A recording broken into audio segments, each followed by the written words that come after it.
Mesdames et messieurs, c'est toujours un plaisir de vous retrouver pour ce bulletin d'information. Bon après-midi à vous. On ouvre ce bulletin d'information avec cette brève. Pas de conseil de ministre le vendredi 2 août. La révision hebdomadaire des dossiers brûlants du pays n'a pas eu lieu parce que le chef de l'État Félix-Antoine Tshisekedi Tshilombo, qui devrait présider la réunion, poursuit ses soins médicaux à Bruxelles, et aussi parce que la première ministre, avec la majorité des membres du gouvernement, était à Kisangani pour la cérémonie officielle des commémorations du Génocoste. Génocoste, justement, la deuxième commémoration du génocide congolais pour de grains économiques s'est déroulée à Kisangani, capitale de la Tchopo. C'est la première ministre Judith Suminwa qui a présidé cette cérémonie ô combien émotionnelle. Pour Judith Suminwa, plus jamais les victimes seront seules. On fait le point avec Patrick Issot.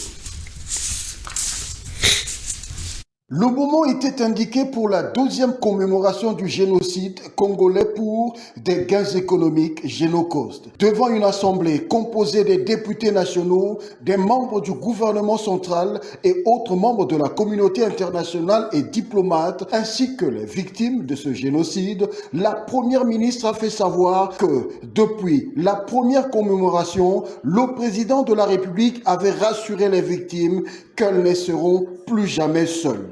Je rassure toutes les Congolaises et tous les Congolais que notre résistance et notre résilience viendront à bout de nos agresseurs. Lors de la première commémoration le 2 août 2023, le chef de l'État avait annoncé un jour nouveau qui se levait et un espoir qui renaissait pour nos victimes, en les rassurant, comme cela a été dit, plus jamais elles ne seront seules. Ce cri du cœur exprimant son engagement personnel pour cette cause est devenu aujourd'hui la devise pour toute action visant la protection. Je voudrais vous rassurer que vous n'êtes pas seul dans cette épreuve.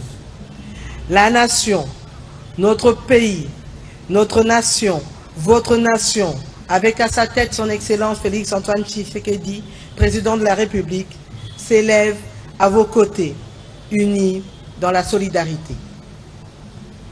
Je suis convaincu qu'ensemble, nous surmonterons ces épreuves et nous bâtirons un avenir meilleur pour tous.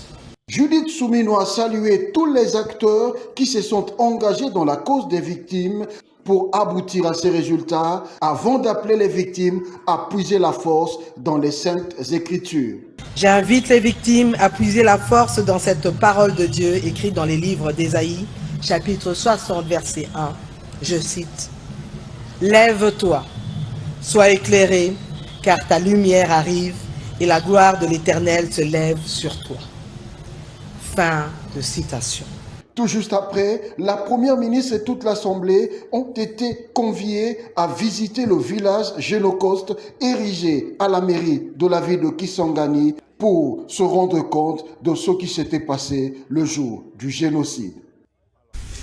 Et toujours dans ce chapitre, près de 93 croix ont été plantées au site mémoriel de victimes de la guerre entre le Rwanda et l'Ouganda sur le sol congolais à Kisangani.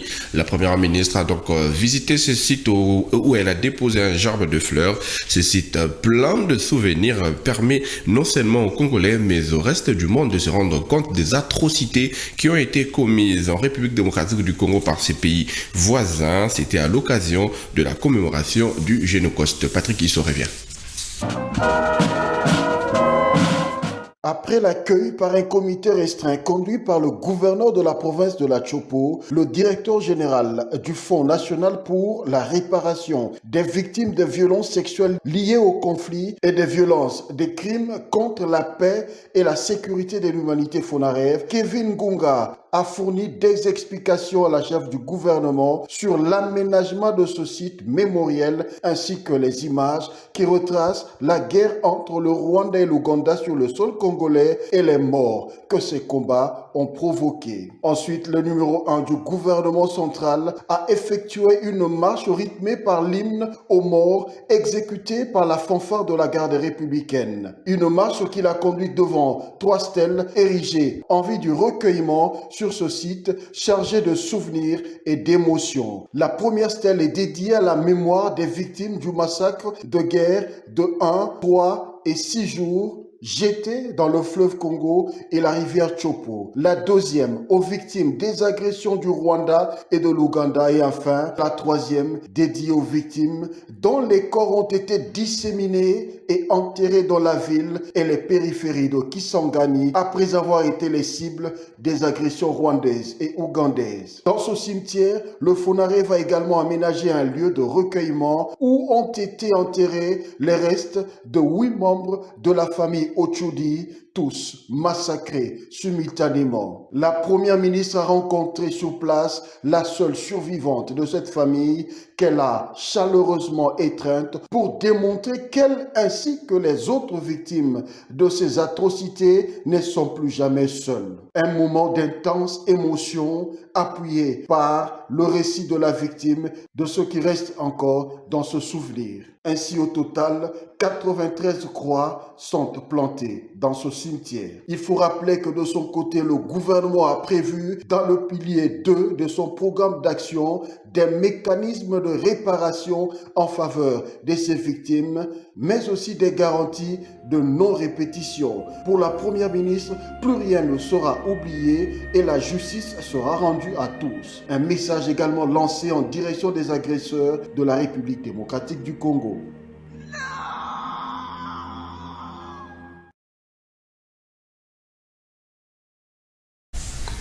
Et toujours dans ces chapitres, on va désormais parler des témoignages des victimes de Génocoste, de larmes coulées sur plusieurs visages. C'est là après les témoignages poignants de quelques victimes du Génocoste à Kinshasa, à Kisangani, ville martyre. C'était toujours le vendredi 2 juillet à l'occasion de la commémoration des victimes du Génocoste. Suivez.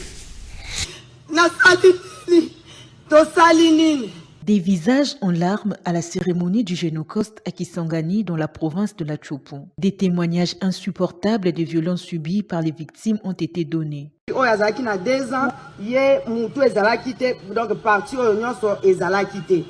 Sûrement, bon, na évité. Bamboa balé bango. Nga na ebisi bango na bibo. Bozongisa kasinga kuna nga pena kende kokufa. Nzoka koto Croix Rouge esalaki musala nango. Tango bakunzi bango ba ekozwanga. Tango ba Croix Rouge ba ekozwanga ba kekola kisangai esika bakundaki bango. Alors tango na zaika kana maboko ya nini ya ba Croix Rouge. Nde mutu moko o bakima na petite sœur alobite leki na ye moko azali aza me toyebi place akete ba rassurer biso ke aza batuninga so ko pesa ba identité na ye na pesi identité tango na pesi identité bake koya na leki na ngai azalaki na etani. Vous pouvez imaginer na moni leki na ngai après 45 jours,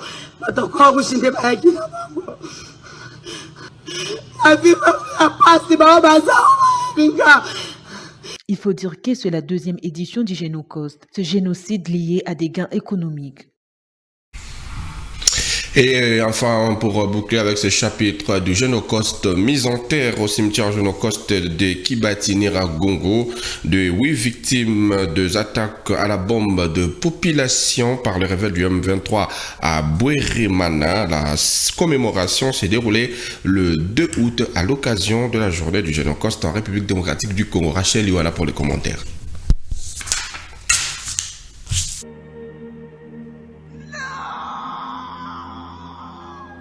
À Goma, en marge de la commémoration ces 2 août de la journée du Génocoste, le gouvernement provincial du Nord Kivu, en collaboration avec les Fonds national de réparation des victimes des violences sexuelles liées au conflit et des victimes des crimes contre la paix et la sécurité de l'humanité, FONAREV, ont organisé une série d'activités. La première était consacrée à l'inhumation au cimetière des Génocostes, dans le groupement des Kibati, en territoire des Nyiragongo, des 8 personnes tuées par les bombes larguées par les M23 sur les villages Bouérimana, dans le sud du territoire des Massissi, entre lundi 15 et mardi 16 juillet dernier. Après leur mise en terre, les survivants de ces tueries et massacres se sont réunis dans un hôtel à Goma où ils ont partagé leurs expériences et échangé sur leur réalité commune. Ces victimes ont également déploré ces incidents sécuritaires qui ont déjà coûté la vie à plusieurs millions de Congolais depuis 1993. Elles disent exacerbées par la nouvelle guerre d'agression imposée par les Rwandais à travers la rébellion du M23. Ces victimes ont organisé une marche pacifique en début d'après-midi pour chuter au rond-point BDGL où un décor simulant des villages attaqués par les terroristes a été érigé.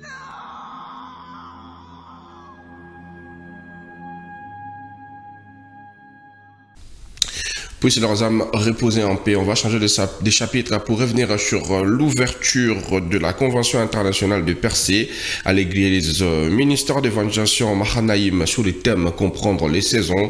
Lors de la première soirée, l'évêque Espérance Mbakadi a entretenu le peuple de Dieu sur la destinée et la faveur divine. On fait le point avec Rachel Yuala et Nathalie Atatama qui est sur place.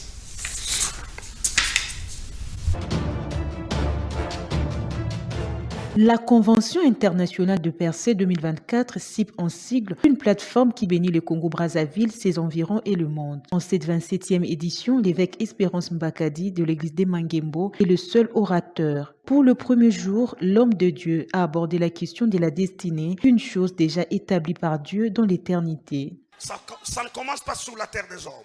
Dieu n'attend pas que ça commence dans les temps. Le temps est le facteur majeur des changements. En ce qui concerne ta destinée, Dieu n'a pas voulu que ça commence dans les temps. De peur que ce soit changement, sujet plutôt au changement. Dieu l'a établi dans l'éternité. Par la même occasion, l'orateur a évoqué l'impact de la faveur surnaturelle sur la vie du chrétien. La faveur, c'est autre chose. La faveur se caractérise par sa capacité à agir dans les autres en faveur de toi. Il s'y est de noter que la Convention internationale de Percé CIP se poursuit jusqu'au 4 août. Et on va prendre les réactions des participants qui ont pris part à cette première soirée de la Convention internationale de Percé. Rachel Yuala et Nathalie Atatama reviennent. L'évêque est passé la première fois à 25e édition en 2022. Et là encore, il revient parce que le Seigneur lui a inspiré par rapport à la saison auquel Manaïm est en train de passer. Il faut quelqu'un avec une onction aussi liée à ce thème-là pour impacter l'Église. Parce qu'on ne peut pas entrer dans une saison de gloire s'il n'y a pas quelqu'un qui peut nous introduire dans cette saison-là. Et le Seigneur lui a convaincu que c'était l'évêque Espérance Mbakadi pour introniser, en fait, ouvrir cette saison-là pour la communauté Manaïm. Ce message a atteint un niveau très élevé. Ça n'a pas seulement parlé sur le spirituel, même ceux qui sont les érudits dans le séculier ont pu avoir leur compte. L'intelligence des temps nous permet de saisir les opportunités que Dieu nous a données. Sans cette intelligence, on peut passer outre et on va perdre le temps. C'est là où nous multiplions beaucoup d'efforts sans résultat. C'est parce qu'on n'a pas saisi le temps que Dieu nous a visité. Ce message était important, nécessaire pour l'Église. Beaucoup de choses ont été dites.